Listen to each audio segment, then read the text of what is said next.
Hi everyone, मैं अश्विन। मेरा जो नया बैच स्टार्ट हुआ है सिनोनिम्स एंड एंटोनिम्स का दुर्गेंद्र राज ऐप पे, ये उसका लेक्चर नंबर 3 है। मैं आपको बताना चाहूँगा कि ये तीसरा और आखिरी डेमो सेशन है। इससे पहले मैंने और दो वीडियोस अपलोड कर रखे हैं डेमो के रूप में। ये तीसरा वीडियो है जो आपको मैं डेमो के रूप में ऑफर कर रहा हूँ। इसके बाद आगे की जो भी वीडियोस हैं वो सिर्फ उन स्टूडेंट्स को ही मिलेंगे जिन्होंने इस बैच में एडमिशन करा रखा होगा। अच्छा, इस बैच के बारे में मैं आपको थोड़ा सा ब्रीफ कर दूं। देखिए, इस बैच का नाम है सिनोनिम्स एंड एंटोनिम्स। इस बैच के फीचर्स ये हैं कि आपको इसमें 100 प्लस वीडियोस ऑफर किए जाएंगे। जैसे कि ये एक वीडियो है, ऐसे ही 100 से ज़्यादा और वीडियोस होंगे इस बैच में। इस बैच की टोटल फी केवल 299 है। 299 में ही आपको 100 प्लस ऐसे ही वीडियोस मिलेंगे। हर वीडियो में आपको 5 सिनोनिम और 5 एंटोनिम्स मिलेंगे। तो 100 प्लस वीडियोस के अकॉर्डिंग आपको 500 प्लस सिनोनिम्स और 500 प्लस एंटोनिम्स ऑफर किए जाएंगे। सबसे खास बात यह है कि इस बैच की कोई एक्सपायरी डेट नहीं है। ये लाइफ टाइम बैच है, मतलब आप जब तक चाहें इसका बेनिफिट ले सकते हैं। एक बार आपने एडमिशन करा लिया तो ये हमेशा आपकी लॉगिन आईडी पर बैच मिलेगा। आप जब चाहेंगे, जितनी बार चाहेंगे, रिवाइज कर सकेंगे इन वीडियोस को। चलिए स्टार्ट करते हैं इस सेशन को। ये देखिए, पहला वर्ड है स्ट्रैटेजिज्म। आपसे कहा जा रहा है कि स्ट्रैटेजिज्म का सिनोनिम बताइए। तो स्ट्रैटेजिज्म का सिनोनिम क्या होता है? देखिए, स्ट्रैटेजिज्म का सिनोनिम होता है योजना। युक्ति भी कहा जा सकता है। अगर ये गलत इरादे से हो तो चाल भी कहा जा सकता है। स्ट्रैटेजिज्म का मतलब है योजना, युक्ति या फिर चाल। स्ट्रैटेजिज्म को कैसे याद रखेंगे? ये देखिए सर, स्ट्रैटेजिज्म को आप स्ट्रैटेजी से रिलेट कर लीजिए। स्ट्रैटेजी का मीनिंग तो मालूम ही होगा। स्ट्रैटेजी मतलब कोई योजना बनाई जा रही, कोई प्लानिंग की जा रही है, तो स्ट्रैटेजी बराबर स्ट्रैटेजिज्म। स्ट्रैटेजी और स्ट्रैटेजिज्म की स्पेलिंग काफी हद तक मैच भी करती है, तो इजी रहेगा समझना। ऑप्शंस देखिए, पहला ऑप्शन है कंपेंडियम, फिर देन वी हैव कन्विक्शन, उसके बाद प्लॉय है और फिर नेक्सस है। कंपेंडियम सर कहा जाता है सारांश को। खास तौर पे कंपेंडियम का मतलब किसी प्रकार के कलेक्शन से होता है। कलेक्शन जिसको कहा जा सकता है, जिसे आप कोलाज भी बोल सकते हैं, है ना। जैसे फोटोज का कोलाज नहीं बनाया, 10-12 फोटोज एक जगह लेकर के एक कोलाज बना लिया गया, तो वो कंपेंडियम है, जिसे कलेक्शन या फिर कोलाज बोला जाता है। समरी जिसको कहा जा सकता है, सिनॉप्सिस भी बोल सकते हैं सर आप, सिनॉप्सिस। अक्सर बुक्स को कंपेंडियम भी बोला जाता है, समझ रहे हैं। जो लॉ बुक्स होती हैं उनको कंपेंडियम भी कहा जाता है। कन्विक्शन एक लीगल वर्ड है। हिंदी में इसको कहते हैं अपराधीकरण। कन्विक्ट से बना, कन्विक्ट का मतलब ही होता है सर कोई अपराधी या किसी को अपराधी साबित करना, तो कन्विक्शन हो जाएगा अपराधीकरण, जिसे इनकल्पेशन भी कहा जा सकता है। प्लॉय ही इसका सही सिनोनिम है, क्योंकि प्लॉय का मतलब भी होता है योजना। एक और वर्ड मेरे दिमाग में आ रहा है, आर्टिफाइस, उसको भी आप रख सकते हैं। अब मैंने कहा अगर आप इसे नेगेटिव तरीके से लें तो फिर कॉन्स्पिरेसी भी बोला जा सकता है। नेक्सस एक हिंदी में शब्द होता है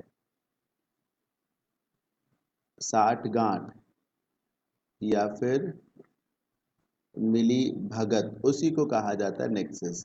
नेक्सस का एक दूसरा वर्ड है कोल्यूजन, वो नेक्सस का सिनोनिम हो सकता है। नेक्सस कोल्यूजन दोनों का मतलब होता है साठगांठ या फिर मिली भगत। तो स्ट्रैटेजिज्म का क्या मीनिंग हुआ? किसी प्रकार की स्ट्रैटेजी, योजना, जिसे आप चाल भी कह सकते हैं। प्लॉय इसका सही सिनोनिम है।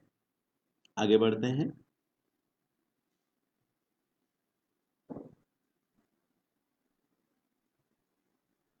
हाँ, अगला वर्ड है कमोशन। कमोशन का भी आपको सिनोनिम ही पता करना है। कमोशन का मतलब होता है, हिंदी में मैं बता रहा हूँ, शोरगुल। माफ करिएगा, शोरगुल। ये देखिए, शोरगुल, जिसे आप हल्ला गुल्ला भी कह सकते हैं, इसे अफरा तफरी भी कह सकते हैं। शोरगुल का मोशन का मीनिंग है। कैसे याद रखेंगे? ध्यान से देखिएगा। ये देखिए, मोशन आपको दिखा। मोशन का मतलब क्या हुआ? चलना। और कमोशन मतलब सब इधर उधर भाग रहे हो। कोई राइट जा रहा है तो कोई लेफ्ट जा रहा है, कोई स्ट्रेट जा रहा है, कोई ईस्ट जा रहा है, कोई वेस्ट जा रहा है, कोई इधर उधर भाग रहा है, कोई किधर भागा चला जा रहा है, कोई किधर भागा चल रहा है। इससे क्या होगा, अफरा तफरी मचेगी, शोरगुल होगा, हल्ला गुल्ला होगा, डिस्टर्बेंस की स्टेट आ जाएगी ना, कमोशन। मोशन से रिलेट करिए, मोशन मतलब चलना, और कम मोशन मतलब सब चल रहे हो, कोई इधर भागा जा रहा, भागम भाग मची हुई हो जिसको कहा जा सकता है।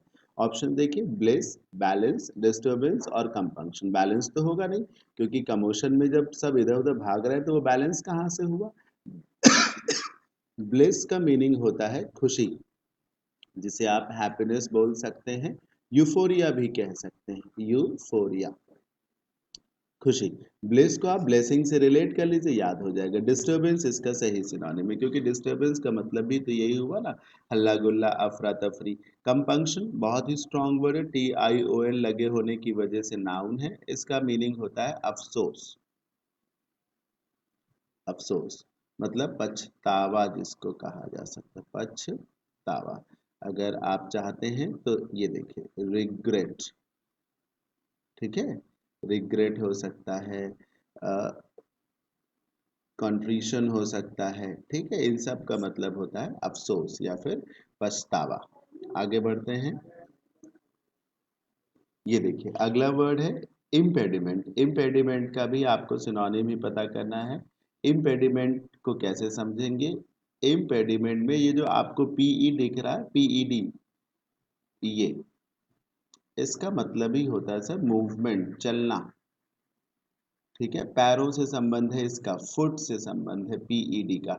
अब आप बताइए पैरों का क्या काम है, चलने का ही तो काम है, तो PED जिसका रिलेशन फुट से है, पैरों का काम है चलना, तो मूवमेंट से इसका रिलेशन हो जाएगा। साइकिल में जो पेडल होते हैं ना, उसमें PED ही तो स्पेलिंग आती है। पेडल का क्या काम है, साइकिल को चलाना। पेडेस्ट्रियन क्रॉसिंग होती है, पेडेस्ट्रियन ओवरब्रिज होते हैं, मतलब पैदल यात्रियों के जाने के लिए, तो PED मतलब चलना, तो IM से ऑपोजिट हो जाएगा। इम्पेडिमेंट का मतलब क्या होता है, जो चीज आपको चलने से रोके, भाई IM से ऑपोजिट हो गया, तो इम्पेडिमेंट मतलब जिससे आप आगे ना बढ़ पा रहे हो, जो चीज आपको आगे बढ़ने से रोक रही हो, जिसे आप अवरोध कह सकें, जिसे आप रुकावट कह सकें, तो वो इम्पेडिमेंट हो गया। मुझे उम्मीद है समझ में आया होगा।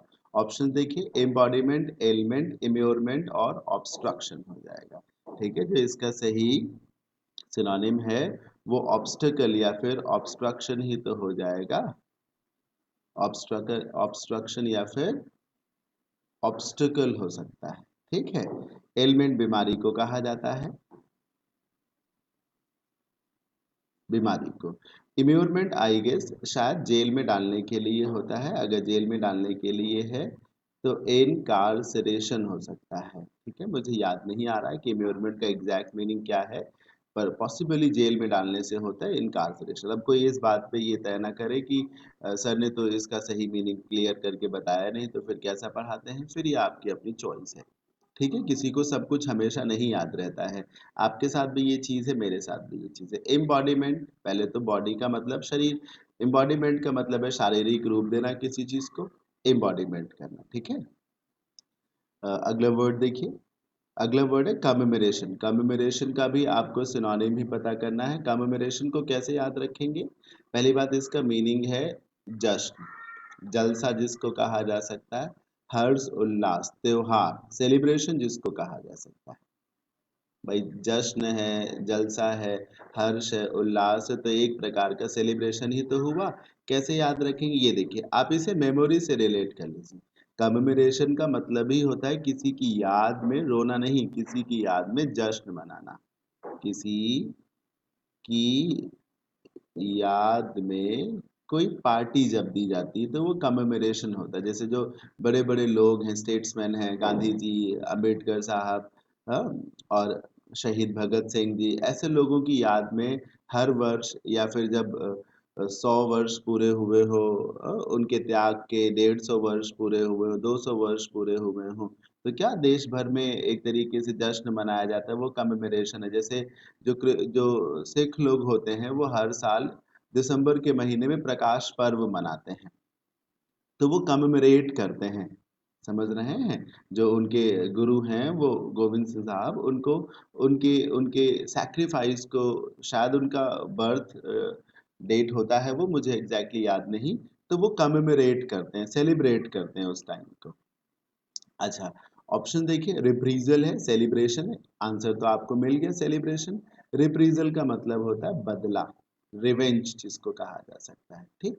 इनकार्सरेशन, जेल में डाल देना, ये देखिए वर्ड अभी मैंने ऊपर लिखा था ना, इनकार्सरेशन, वही है सर, जेल में डाल देना, जिसे आप कैप्टिविटी भी कहा जा सकता है। Captivity, CAPTIVITY। हाँ, अब देखिए, एक छोटा सा अनाउंसमेंट है, और वो ये कि मेरा एक प्रैक्टिस बैच लॉन्च हुआ है। इसे आप मॉक टेस्ट भी कह सकते हैं, स्पीड टेस्ट भी कह सकते हैं, ठीक है। आप जो चाहे इस बैच को नाम दे सकते हैं। ये बैच जो है स्टार्ट हो रहा है 17 अगस्त। अब मैं आज जब इस सेशन को रिकॉर्ड कर रहा हूँ तो 17 अगस्त ही है, तो आज से ही ये बैच स्टार्ट हो रहा है। दोपहर में 1 बजे है। सबसे बड़ी बात है कि ये एक लाइव बैच है।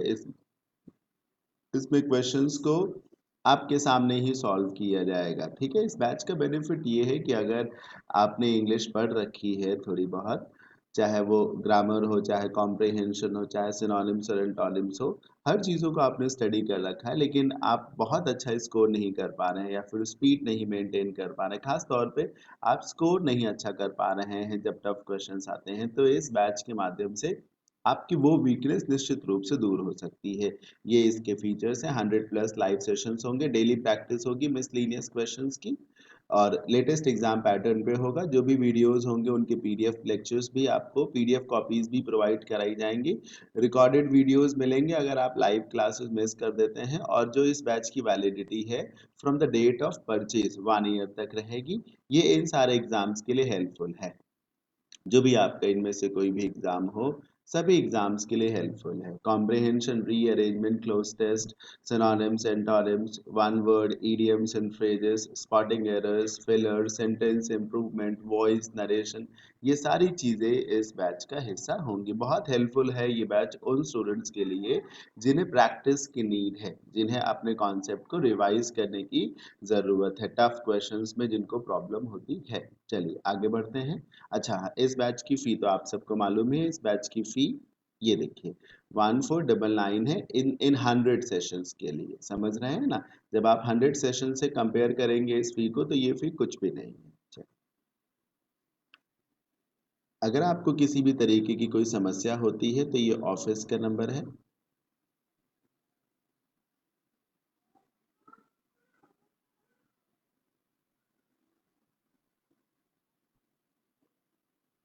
देखिए, किसी भी तरीके की आपको कोई समस्या है तो ये ऑफिस का नंबर है, और ये मेरा पर्सनल नंबर है। आप इस नंबर पे कॉल भी कर सकते हैं, ये जो मेरा नंबर है, और टेक्स्ट भी कर सकते हैं, व्हाट्सएप भी कर सकते हैं। चलिए आगे बढ़ते हैं।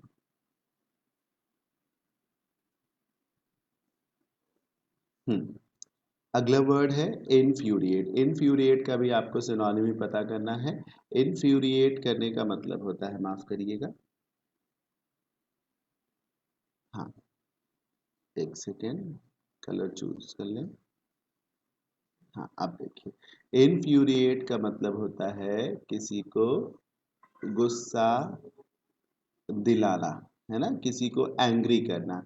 कैसे याद रखेंगे? आपको ये FUR दिख रहा है, ये देखिएगा, फ्यूरी एक वर्ड होता है, फ्यूरियस एक वर्ड होता है। आपने तो ये मूवी भी देखी होगी, फास्ट एंड फ्यूरियस, ठीक है। तो फ्यूरी हो गया, फ्यूरियस हो गया, इनफ्यूरिएट हो गया।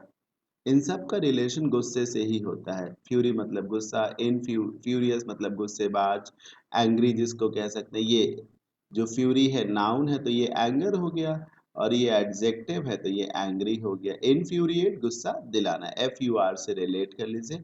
आपको सिनोनिम चाहिए ना, पैसिफाई, इनकरेज, थ्रेटन, और इनरेज में इनरेज होगा, क्योंकि इनरेज का मतलब भी होता है किसी को इंसाइट करना, प्रोवोक करना, गुस्सा दिलाना। कैसे याद रखें? ये देखिएगा, ये जो RAGE आप देख रहे हैं, इसका मतलब ही होता है गुस्सा। ये देखिएगा, आउटरेज आपको दिखा, RAGE, गुस्सा। आउटरेज मतलब बहुत ज्यादा गुस्सा। और देखिएगा, आउटरेजियस आपको दिखा, ये देखिए RAGS में भी जो चीज़ें आपको आउटरेजियस लगती है वो आपको ऐसी लगती है कि उनका उनका पता चलते ही आपका आपका खून खौल उठता है। आउटरेजियस चीज़ें जो लगती हैं, जैसे कोई क्राइम है, बहुत ही जघन्य अपराध है, आपको पता चलता है तो अंदर से ना आपका खून खौल उठता है, तो वो आउटरेजियस स्टेट होती है। तो आउटरेज हो गया। रेज वर्ड को भी आप रखिए, गुस्सा। जब गुस्सा बहुत ज़्यादा हो, इतना गुस्सा कि अंदर ना रुक रहा हो, तो वो आउटरेज हो गया। इसी से आउटरेजियस बन गया, इसी से इनरेज बन गया। तो रेज मतलब ही होता है एंगर। ठीक, और वर्ड्स लिख सकते हैं, इंसाइट लिख सकते हैं, ठीक है, प्रोवोक लिख सकते हैं, गुस्सा दिलाना, भड़काना। एक और वर्ड होता है, बहुत ही अच्छा वर्ड है, याद कर लीजिएगा, इंसेंस, INCENSE, गुस्सा दिलाना, इसका भी मीनिंग होता है। ये जो वर्ड आप पैसिफाई देख रहे हैं, पैसिफाई मतलब तो सर होता है शांत करना। कोई अगर गुस्से में हो तो उसको शांत करना, जिसको आप अपीज भी बोल सकते हैं। अपीज, मैं इधर लिख देता हूँ, है ना, वहां जगह नहीं है। अपीज, ये वाला वर्ड यहाँ रखिएगा। अपीज हो सकता है, मॉलिफाई हो सकता है, किसी को गुस्सा दिलाना तो काम डाउन भी बोल सकते हैं, मतलब शांत करना, पैसिफाई। ठीक है, पैसिफाई करना, किसी को गुस्सा हो तो उसको शांत करना। अगर आपको ऑपोजिट चाहिए होता है इन्फ्यूरिएट का, तो इसी को चूज करते। इनकरेज मतलब बढ़ावा देना, लेकिन नेगेटिव चीजों के लिए। इनकरेज का मतलब इंसाइट या प्रोवोक नहीं होता। इनकरेज का मतलब है किसी को साहस देना। थ्रेटन मतलब डराना। थ्रेटन के वर्ड्स में इधर लिख देता हूं, डराना। डराना, धमकाना जिसको कहा जा सकता है, तो वॉर्न लिख लीजिएगा। एक बहुत बढ़िया वर्ड है इंटिमिडेट। इसका मतलब भी यही होता है, किसी को डराना या धमकाना। थ्रेट से याद करिएगा, थ्रेट। थ्रेट मतलब ही होता है खतरा, सिक्योरिटी थ्रेट होता है। और जब थ्रेट में ईएन लग गया तो ये बन गया वर्ब। जैसे फ्राइट से फ्राइटन बन जाए, लाइट से लाइटन बन जाए। तो थ्रेटन मतलब डराना, धमकाना, धमकी देना एक तरीके से। तो इनफ्यूरिएट गुस्सा दिलाना, सिनोनिम हो जाएगा एनरेज। पैसिफाई शांत करना, थ्रेटन, और डराना, धमकाना। आगे बढ़ते हैं। अगला वर्ड आपको दिख रहा है, देखिए उसको। अगला वर्ड है मोमेंटस। मोमेंटस का आपको एंटोनिम पता करना है। देखिए, मोमेंटस का मतलब होता है शानदार। मोमेंटस ओकेजन के लिए, मौके के लिए, अवसर के लिए इस्तेमाल किया जाता है। आप मोमेंटस को आउटस्टैंडिंग बोल सकते हैं। मैं एक और बहुत अच्छा वर्ड आपको दे रहा हूँ, हिस्टोरिक। अब आपके लिए सब कुछ बहुत सरल हो जाएगा।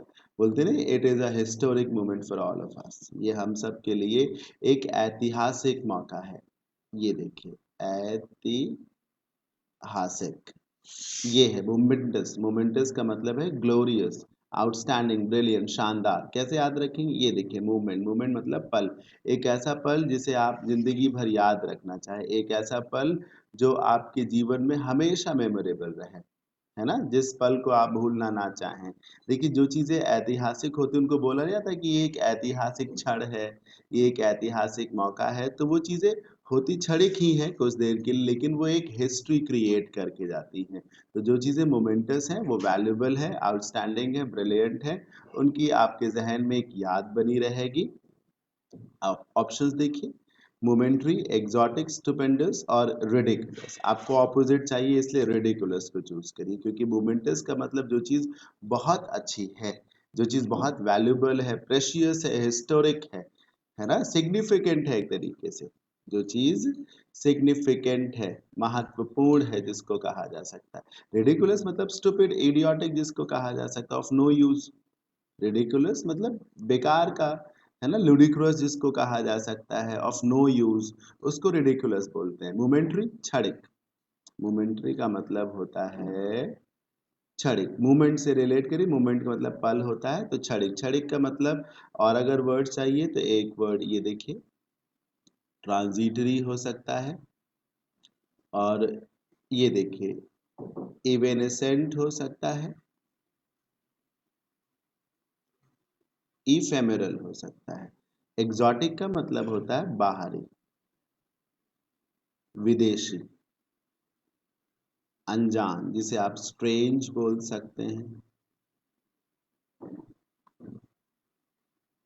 आउटलैंडिश कह सकते हैं, ये देखिए ना, एलियन बोल सकते हैं। एग्जॉटिक को ईएक्स से रिलेट करिए ना, ईएक्स का मतलब ही होता है बाहर, जो चीज़ें अपनी नहीं है, घर की नहीं है। स्टुपेंडस आप जो वर्ड देख रहे हैं सर, ये मोमेंटस का सिनोनिम है, क्योंकि स्टुपेंडस का मतलब ही होता है आउटस्टैंडिंग, ब्रिलियंट, और मोमेंटस का मतलब ही होता है सिग्निफिकेंट, इंपॉर्टेंट, आउटस्टैंडिंग, हिस्टोरिक। तो रिडिकुलस इसका ऑपोजिट हो गया। एग्जॉटिक मतलब जो चीज़ पराई लगे, मोमेंट्री मतलब जो चीज़ पल भर की हो। एक छोटा सा अनाउंसमेंट है, उसे देखिए। मेरे नए बैचेस भी आ रहे हैं, कुछ कमिंग सून बैचेस में। पहला बैच है ईडियम्स एंड फ्रेजेस का। बहुत डिमांड आ रही थी स्टूडेंट्स की तरफ से कि सर कोई ईडियम्स एंड फ्रेजेस का बैच भी लॉन्च की करिए। तो एक नया बैच ईडियम्स एंड फ्रेजेस का आ रहा है। ये सब रिकॉर्डेड सेशंस ही होंगे। इन सब के लिए आपको लाइव वीडियोस की कोई ज़रूरत नहीं है, ठीक है। लाइव सेशंस में डेटा कंजम्पशन भी बहुत ज़्यादा होता है, और इन सब चीज़ों के लिए किसी लाइव सेशन की ज़रूरत नहीं है।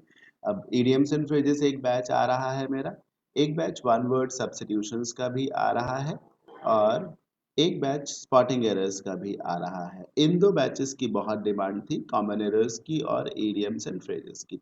तो पहले मैं इन दोनों बैचेस को लॉन्च करूंगा, उसके बाद नंबर 3 पे ये वाला बैच लॉन्च किया जाएगा। थोड़ा सा वेट करिए, पॉसिबली एक हफ्ते या 10 दिन के भीतर ही ये बैचेस लॉन्च हो जाएंगे। आगे बढ़ते हैं। हाँ, नंबर 7 पे जो वर्ड है ल्यूमिनरी, ल्यूमिनरी का आपको ऑपोजिट पता करना है। ल्यूमिनरी का मतलब होता है योग्य जो हो, खास तौर पे जो विख्यात हो, जिसकी बड़ी वैल्यू हो। जो पढ़े लिखे लोग होते हैं उनको ल्यूमिनरीज बोला जाता है। जो योग्य लोग होते हैं, जो विख्यात लोग होते हैं, जिनसे समाज में एक प्रकाश फैलता है, उजाला फैलता है, पढ़े लिखे शिक्षित लोगों को ल्यूमिनरी कहा जाता है। याद कैसे रखेंगे, ध्यान से देखिएगा। LUMIN दिखा आपको। एक कंपनी है, इनफैक्ट एक इन्वर्टर आता है ल्यूमिनस कंपनी का। क्या करता है सर, अगर इन्वर्टर लगा हो तो आपके घर में अंधेरा हो जाएगा, या फिर अंधेरा होने के बजाय उजाला हो जाएगा। जब आप आपके पास है, उजाला हो जाएगा। तो LUMIN का रिलेशन ही सर रोशनी से होता है, उजाला करने से होता है। ये देखिएगा, इल्यूमिनेट, लाइट जलाना, इल्यूमिनेट किया जाता है जब दिवाली आती है। जैसे अभी देखिए ना, राम मंदिर का निर्माण कार्य शुरू हुआ, तो आप सबने, हमने सभी ने जो है एक तरीके से रोशनी की थी अपने अपने घरों में। तो इल्यूमिनेट किया था अपने अपने घरों को। LUMIN का रिलेशन रोशनी करने से होता है। तो ल्यूमिनस, इल्यूमिनेट, ल्यूमिनरी। ल्यूमिनरी उन व्यक्तियों के लिए होता है जो विख्यात हो, जिनसे समाज में रोशनी हो। ऑप्शन देखिए, इम्पोस्टर, ब्रेगार्ट, पिलग्रिम और नॉन एंटिटी। ये आंसर है, क्योंकि एंटिटी का मतलब है जिसकी एक वैल्यू हो, समाज में जिसका एक कद हो। और जब ये नॉन एंटिटी हो गया तो एक तरीके से बेकार का आदमी, जो इनसिग्निफिकेंट हो, ऑफ नो यूज, जिसकी कोई वैल्यू ना हो, जिसको कोई जानना ना पसंद करता हो। तो लिमिनरी मतलब एक विख्यात व्यक्ति, योग्य व्यक्ति, और नॉन एंटिटी मतलब जिसका कोई महत्व ना हो समाज में। इम्पोस्टर किसी धूर्त को कहा जाता है, बहरूपियों को कहा जाता है। बहरूपिया, इम्पोस्टर। ये वन वर्ड सब्स्टिट्यूशंस में भी आता है। पिलग्रिम, तीर्थ यात्री को बोलते हैं हम, तीर्थ यात्री को पिलग्रिम बोलते हैं, क्योंकि जो तीर्थ स्थान होते हैं ना सर, आपको पता नहीं, मालूम कि नहीं मालूम, लेकिन तीर्थ स्थानों को पिलग्रिमेज बोलते हैं। मंदिर, मस्जिद, गिरजाघर, जो बड़े बड़े ऐसे स्थान होते हैं, वो सब के सब पिलग्रिमेज कहे जाते हैं। श्राइन भी कहा जाता है। जैसे अगर आप वैष्णो देवी गए हो, तो क्या वहाँ श्राइन बोर्ड है? श्राइन है, साइन नहीं है। लोग उसे साइन बोर्ड बोलते हैं। श्राइन होता है SHRINE। किसी दैवीय स्थान को श्राइन भी कहा जाता है। ब्रेगार्ड जो बड़ी बड़ी हाँकता है, ब्रैग करता है। ब्रैग मतलब ही होता है अलापना, BRAG, ब्रैग मतलब ही होता है अलापना। कुत्ता जैसे चिल्लाता है, वो ब्रैग करता है। तो ब्रेगार्ड मतलब भौंकने वाला, अपनी अपनी अपनी बातें अलापने वाला जो होता है, बड़ी बड़ी हाँकने वाला, जिसको आप बोस्टफुल कह सकते हैं। बोस्ट करने का मतलब ही होता है बड़ी बड़ी हाँकना। आगे बढ़ते हैं। नंबर 8 पे वर्ड है एक्रिमोनियस।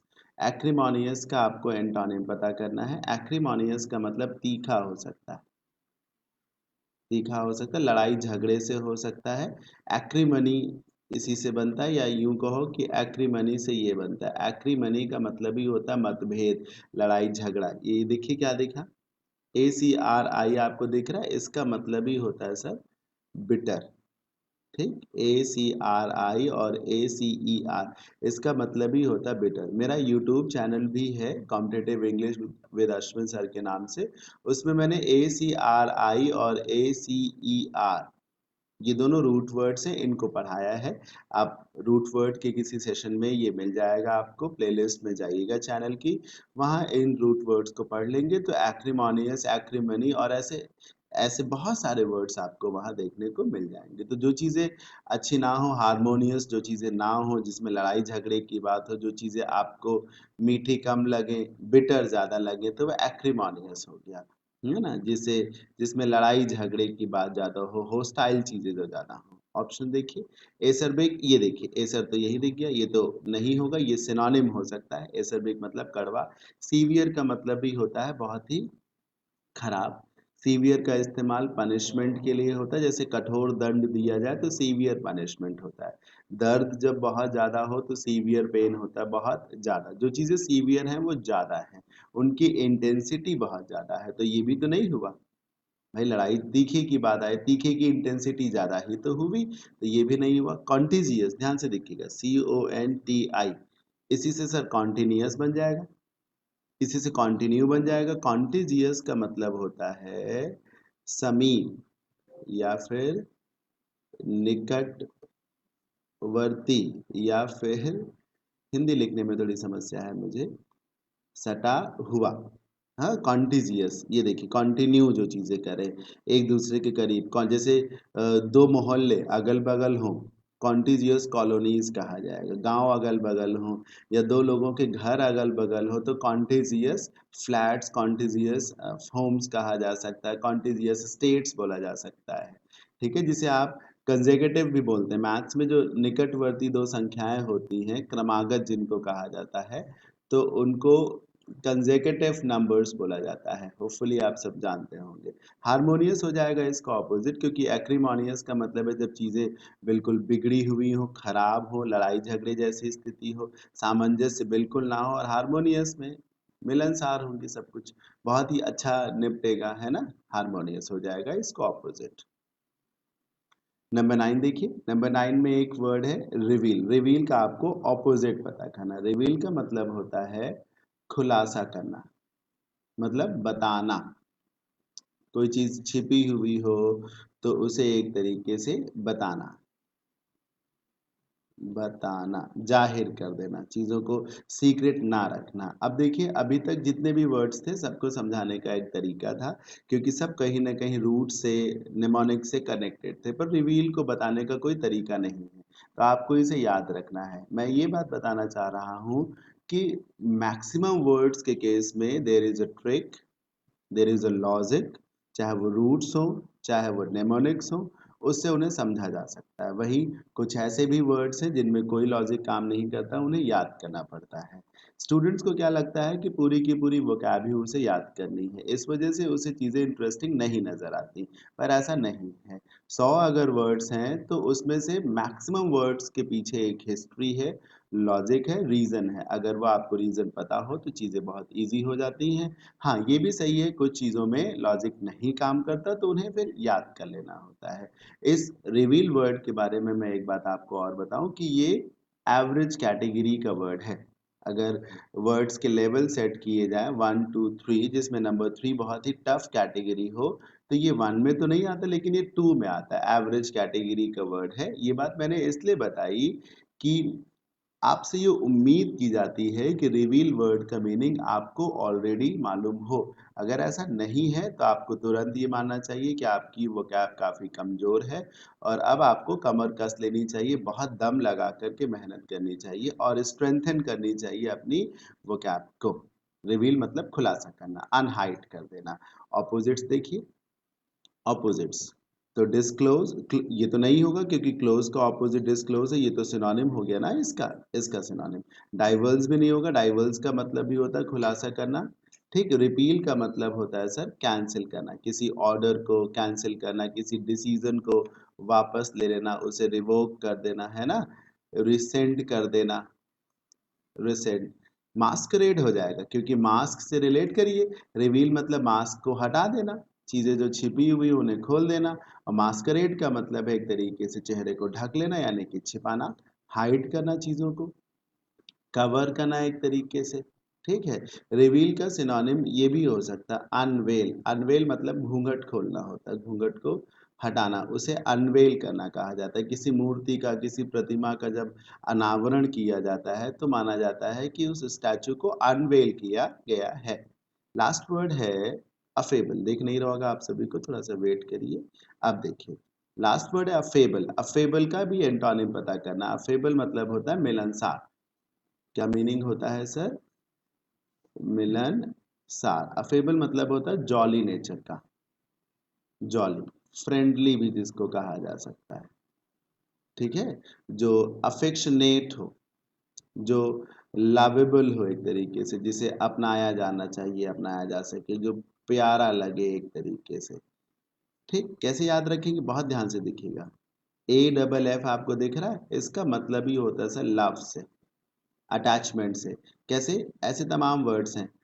अफेबल से सर AFF से एक वर्ड अफेक्शन बन जाता है, एक वर्ड एफिनिटी बन जाता है। समझ रहे हैं? इन सब का मतलब लगा। अफेक्शन तो जानते ही होंगे, अफेक्शन का मीनिंग लगाव से होता है, अफेक्शनेट हो जाएगा, अफेबल है, एफिनिटी है। ठीक है। तो AFF का मतलब ही अटैचमेंट से होता है। ऑप्शन देखिए, ऑपोजिट पता करना है तो जो अफेबल है, जॉली है, मिलनसार है। प्लीजेंट ये नहीं होगा, क्योंकि प्लीजेंट मतलब खुशनुमा, मौसम के लिए, एनवायरनमेंट के लिए बहुत इस्तेमाल किया जाता है। सरली होगा, क्योंकि सरली का मतलब होता है सर चिड़चिड़ा। जो व्यक्ति अफेबल होगा वो चिड़चिड़ा नहीं होगा, वो तो ह्यूमरस होगा ना। वो क्यों शिकायत करेगा? सरली मतलब चिड़चिड़ा, कंप्लेनिंग जिसको कहा जा सकता है, कैंटैंकरस जिसको बोल सकते हैं। चिड़चिड़े को आप सर पीविश भी बोल सकते हैं। ये देखिए कितने अच्छे अच्छे वर्ड्स मैं लिख रहा हूँ। पेट्यूलेंट भी बोल सकते हैं, पेस्टिलेंट भी बोल सकते हैं। ठीक है। अच्छा, सैलेंट का मतलब होता है सैड, दुखी, जिसको आप ग्लूमी भी कह सकते हैं, अनहैप्पी बोल सकते हैं, सैड, ग्लूमी, मोरोज जिसको कहा जा सकता है, डोलफुल जिसको बोला जा सकता है, डोलफुल। इस तरीके से नोटोरियस। नोटोरियस एक हिंदी में शब्द होता है कुख्यात। कुख्यात का मतलब है कि कोई व्यक्ति फेमस है, हर कोई उसे जानता है, लेकिन अच्छे काम के लिए नहीं, बुरे कामों के लिए। जो गुंडे लोग होते हैं ना, वो कुख्यात होते हैं, नोटोरियस पीपल। मतलब जो लोग जाने जाते हो but not for good work, बल्कि समाज में शोषण करने के लिए, अपराध करने के लिए जाने जाते हो। तो ये था आज के सेशन का लास्ट वर्ड अफेबल, जिसका मतलब होता है फ्रेंडली, मित्रवत। आज के सेशन के लिए इतना ही।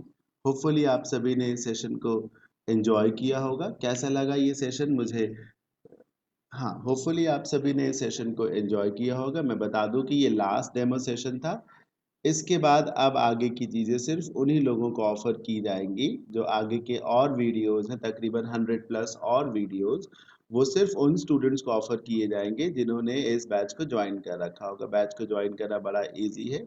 ये इस बैच की फीस है। 100 प्लस वीडियोस मिलेंगे आपको इस बैच में। ठीक है। और इस बैच की वैलिडिटी लाइफ टाइम है, यानी कि कोई एक्सपायरी डेट इस बैच की नहीं है। कहाँ कैसे इस बैच को अरेंज करना है, ये देखिए, गूगल प्ले स्टोर से इस ऐप को डाउनलोड कर लीजिए और वहीं पर आपको आगे सारी डिटेल्स मिल जाएंगी। ठीक है। होपफुली आप सबको ये सेशन अच्छा लगा होगा। Thank you so much. Bye bye, take care, have a good day.